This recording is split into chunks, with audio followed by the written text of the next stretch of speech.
आज का दिन जब स्टार्ट हुआ ना तो घर में काफ़ी सारे काम थे और मैं खुद ही अपने आप में ये सोच रही थी कि आज जो है ना मैं इफ़्तार तो बना लूँगी, लाइक कुछ फ्राइड आइटम्स तो बना लूँगी, लेकिन डिनर नहीं बनाऊँगी। और मैं अयान से, दानियाल से, अली लोगों से कहूँगी कि आज का डिनर हम लोग कहीं बाहर जाके करते हैं, क्योंकि आज था ना दानियाल का बर्थडे। जिस दिन ये व्लॉग शूट कर रही थी ना उस दिन दानियाल का बर्थडे था। एक तो वो जब आया ना तो यहाँ के हालात थोड़े से अपसेट हो गए। सेकेंडली वो आया किसी और मकसद के लिए था और ऑब्वियस से वो सारे मकसद, वो सारे जो बंदा सोच के आता है वैसे चीज़ें हो नहीं पाती है। और फिर घर से भी दूर था अपने, और डेफिनेटली अपने मिसेस से भी दूर होकर आया था। तो हमने सोचा कि इसका बर्थडे यहाँ सेलिब्रेट करते हैं। तो बर्थडे सेलिब्रेशन के लिए बहुत ज़्यादा तो नहीं सोचा था, लेकिन इतना ज़रूर सोचा था कि हम कहीं बाहर जाके डिनर कर लेंगे। और ये डिनर भी जो था ना, सोचा तो मैंने था, लेकिन अचानक से बस अली की कॉल आ गई कि खाला, मतलब जो दानियाल का बड़ा भाई है, कि आज का जो खाना है ना डिनर हम बाहर करते हैं। तो मैंने कहा चलो भाई, ये तो बहुत ही अच्छी बात हो गई कि मैंने भी ऐसा सोचा था और अली का भी कॉल आ गया। तो बस इसके बाद मैं अपने घर के सारे कामों पे लग गई थी, क्योंकि ये जो दिन था ना ये था अलविदाई जुमा। एक तो अलविदाई जुमा था, सेकेंडली ये कि दानियाल का बर्थडे भी था। तो मैंने यूँ भी सोच लिया था कि एक तो जुमा है, ज़ाहिर डेफिनेटली हमें एक्स्ट्रा पढ़ना पड़ता है, दुआएं मांगनी पड़ती है, इस्तग़फ़ार की तस्बीहें, बहुत सारी चीज़ें थी। तो सोचा अगर खाना वाना बनाऊंगी तो अच्छा खासा टाइम लग जाएगा। और इतने में ये था कि अली की भी कॉल आ गई थी। बस आज के दिन है ना मैंने ये अपना नया ड्रेस निकाल लिया था पहनने के लिए। एक तो आखिरी जुमा था और बस इसके बाद जो जुमा आना था वो डेफिनेटली ईद या बासी ईद का होना था। अगर ईद थर्सडे होती है तो ईद थर्सडे होगी और सेकेंड डे जो होगा वो फ्राइडे होगा, या फिर अगर थर्सडे ईद नहीं होती है तो ईद का दिन फ्राइडे ही आएगा। बस ये जो ड्रेस था ना ये मुझे एक्चुअली गिफ्ट मिला था जब मैंने अपना नया घर लिया था और पाकिस्तान में मैंने अपने घर पे मिलाद की थी ना। तो काफ़ी सारे मेरे जो जानने वाले थे, मेरे दोस्त और रिलेटिव्स थे, वो मेरे लिए ड्रेसेस भी लाए थे। तो उनमें से ये एक ड्रेस था, एक बहुत ही अच्छी आंटी ने मुझे दिया था। Thank you so much aunty, अगर आप मेरा ब्लॉग देखते हो तो। और मैं ऑलमोस्ट अपने जितने भी ड्रेसेस मुझे वहाँ गिफ्ट में मिले थे ना, मैं उसको स्टिचिंग करवा के आ गई थी। और यही सोचा था कि यहाँ पर रमज़ान के जुमे हैं, रमज़ान की जो बड़ी रातें हैं, उन सब में, इवन ईद के डेज़ में मैं ये सारे ड्रेसेस अवेल कर लूँगी। और अभी भी एक अच्छा खासा स्लॉट जो है ना नए ड्रेसेस का मेरे पास पड़ा है। बस मैं फ़्रेश होकर आ गई थी और अब नमाज़ पढ़ने बैठ गई थी, क्योंकि नमाज से फ़ारिग होने के बाद ना मेरे पास और भी बहुत सारे ढेरों काम थे। बस अल्लाह ताला से ना यही दुआ है, चाहे वो जुमा हो, चाहे वो रमज़ान के इतने बड़े दिन हो, अल्लाह ताला हम सबको अपने हिफ्ज़ व अमान में रखे, हम सब का जो ख़ात्मा है वो ईमान के ऊपर करे। और बस जो आजकल हालात है, बस इन सब हालात से निमटने की हम सबको हिम्मत दे। दिल है ना अक्सर बहुत घबराता है और बहुत ज़्यादा बोझ बोझ सा फ़ील होता है, लेकिन इतना ज़रूर है कि हमें हर हाल में अल्लाह ताला का शुक्र अदा करना चाहिए। बस कपड़े सारे तय कर रही थी ताकि इन सब चीज़ों को ना जगह पे रख दूँ। ज़्यादातर जो है ना इन कपड़ों में टॉवल्स थे, बेडशीट्स थी, पिलो कवर्स थे, ये सारी चीज़ें थी, क्योंकि इन सबको अलग से वॉश किया था ना। बस इन सबको फ़ोल्ड करने के बाद इनकी प्रॉपर्ली जगह पे रख दिया था। और इसके बाद मैं आ गई थी किचन में, क्योंकि आज जुमा था। तो मैंने सोचा, वैसे तो मैं हर फ्रीक्वेंटली एक दिन छोड़ के एक दिन जो है ना वो लोबान करती ही रहती हूँ, और कभी कभी तो डेली भी कर लेती हूँ, लेकिन आज जुमा था तो स्पेशली मैंने सोचा कि मगरिब से पहले, लाइक असर वाला जो टाइम होता है ना, इस वक्त जो है मैं पूरे घर को लोबान से महका देती हूँ, क्योंकि घर में अच्छी सी खुशबू आए, अच्छा सा फ़ील होना शुरू हो जाए। क्योंकि लुबान या ऊद की जो खुशबू है ना वो बहुत ज़्यादा सुकून देती है, और जो नेगेटिव वाइब्स होती है ना वो भी चली जाती है। जो एक डर खौफ का माहौल है उससे भी थोड़ी देर के लिए सुकून मिल जाता है। तो बस अपने बेडरूम को, इसके बाद मैं अपने जो पूरा हॉल है वहाँ पर चली गई थी, उसको भी बहुत अच्छी तरह से पूरे घर को मैंने खुशबुओं से भर दिया था। और इसके बाद इतना अच्छा फ़ील हो रहा था, क्योंकि अब ये ना टाइम शाम का था, एक तो मगरिब करीब थी, लाइक असर के बाद वाला टाइम था। और बस यहाँ से लुबान करके मैं चली जाऊँगी अपने किचन में, क्योंकि मुझे अब बनाना था इफ़्तार। और मैं बहुत रिलैक्स थी आज के दिन, क्योंकि मुझे डिनर की तो तैयारी करनी ही नहीं थी, सिर्फ इफ़्तार की तैयारी करनी थी, और वो भी काफ़ी सारी चीज़ें ऐसी थी जो मेरे पास रेडी ही पड़ी थी। काफ़ी सारे दिन हो गए थे ना मैंने पकोड़े बनाए ही नहीं थे। तो आज ये सोच लिया था कि अब इतना कुछ खाना तो बनाना नहीं है। तो मैंने सबसे पहले प्याज और आलूओं को कट कर लिया था। प्याज को बिल्कुल स्लाइसिंग कर ली थी बारीक बारीक सी, और आलूओं को भी जो है ना मैंने बिल्कुल पतला पतला चॉप कर लिया था, जो हम फिंगर फ्राइज़ की तरह करते हैं ना, फिंगर चिप्स की तरह, सॉरी, बस इसी तरह से मैंने इसको बिल्कुल बारीक बारीक सा कट कर लिया था।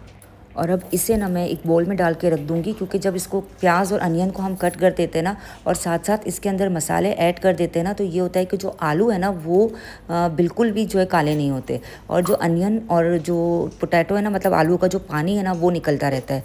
तो इसमें फिर मैं थोड़ा सा ही अपना बेसन डाल के और पकौड़े बना लेती हूँ, और साथ साथ बिल्कुल बेसिक से मसाले ऐड करती हूँ, लाइक कुटी हुई मिर्ची होती है, धनिया ज़ीरा जो स्टीम वाला होता है वो होता है, लाल मिर्ची होती है, नमक होता है, और साथ साथ जो थोड़ी सी वो सूखी ड्राई मेथी होती है ना वो ऐड कर देती हूँ। इससे बड़ी अच्छी खुशबू आती है।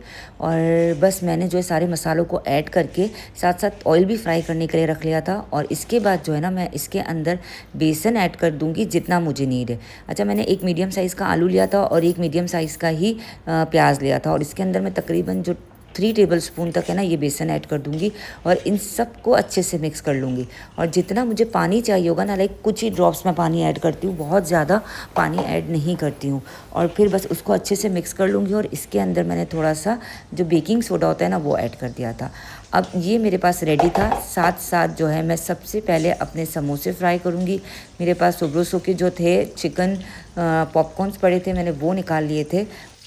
बस समोसे जितने मेरे पास थे ना, क्योंकि मैं अब आजकल जो है ना बहुत ज़्यादा नहीं बना रही हूँ, हाफ केजी जो चिकन है बस उसी के समोसे बना लेती हूँ, क्योंकि अब बिल्कुल रमज़ान का एंड है। और मुझे ऐसा लगता है कि लास्ट टाइम भी मैंने काफ़ी सारा बनाया था ना, तो वो काफ़ी टाइम तक रमज़ान के बाद खाया नहीं गया था।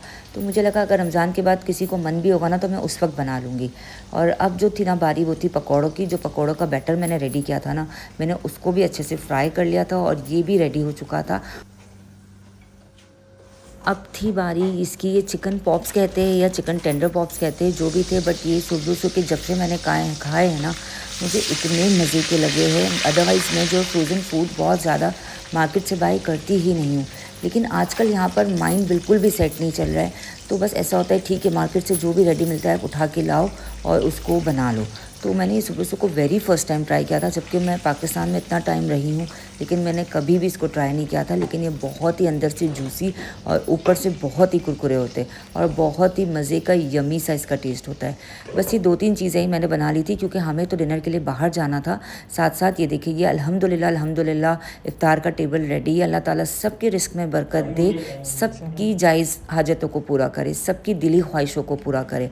और ठंडा ठंडा शरबत भी बना लिया था, क्योंकि रोज़ा हो और ठंडा ठंडा शरबत ना होना, अगर हमारा देसी, चाहे वो रूह अफ़ज़ा हो, चाहे वो जाम शीरी हो, चाहे वो कोईज़ हो, कोई भी एक शरबत तो टेबल पे मस्ट चाहिए होता है। बस इफ़्तार के बाद, नमाज के बाद, किचन में बर्तन वॉश करने के बाद मैं ऑलमोस्ट रेडी थी जाने के लिए। दानियाल और अयान तो जिम के लिए निकल गए थे, और उन्होंने कहा था अम्मा जिम से आते ही हम आपको कॉल करेंगे, मतलब जब 5-7 मिनट का कोई रास्ता होगा ना बाकी, तो आप रेडी हो जाएगा। तो इनकी कॉल मुझे आ गई थी कि अम्मा बस आप रेडी हो जाओ, हम लोग नीचे पहुँच रहे हैं। तो मैं बस रेडी हो गई थी ऑलमोस्ट, और जाके अब मुझे सिर्फ शूज़ वगैरह पहनने थे, क्योंकि नीचे है ना ये लोग ज़्यादा देर यहाँ पर गाड़ी खड़ी रहना अलाउ नहीं है। अगर ये पार्किंग के बगैर खड़े रहते हैं ना तो फ़ाइन लगने का बहुत टेंशन होता है। और फिर बस हमें जाना ही था, तो वो क्या नीचे मतलब बिल्डिंग की पार्किंग में गाड़ी को लाते। तो बस मैं फ़ौरन से, जैसे ही मुझे कॉल आई ना कि आप आ जाओ, मैं फ़ौरन नीचे उतर गई थी, और हम चले गए थे जे जलेबी।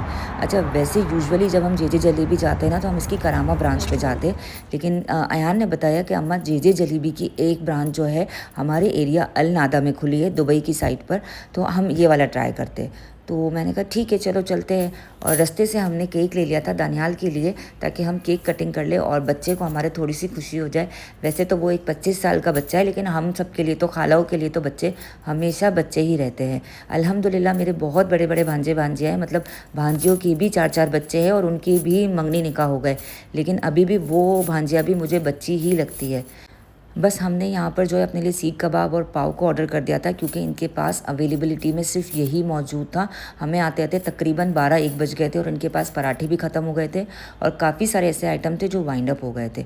और इनका खाना इतना यम होता है, इतना मज़े का होता है। हमने इनकी करामा ब्रांच को कई बार ट्राई किया, लेकिन आज वेरी फर्स्ट टाइम हम यहाँ आए थे। यहाँ पर थोड़ा सर्विसेज का इशू था, but okay, new branch open हुई थी, इसके लिए बेस्ट है। और बस वापसी हो गई थी, और ये देखिए 3:07 पर हम घर वापस आए थे। अल्हम्दुलिल्लाह अल्हम्दुलिल्लाह, अल्लाह ताला का लाखों करोड़ों एहसान है। बहुत अच्छे से दिन गुजर गया था। आप सब भी रमज़ान के इन बड़े छोटे दिनों में हमें ज़रूर अपनी दुआओं में याद रखिएगा, और आप भी मेरी दुआओं में हमेशा शामिल रहते हैं।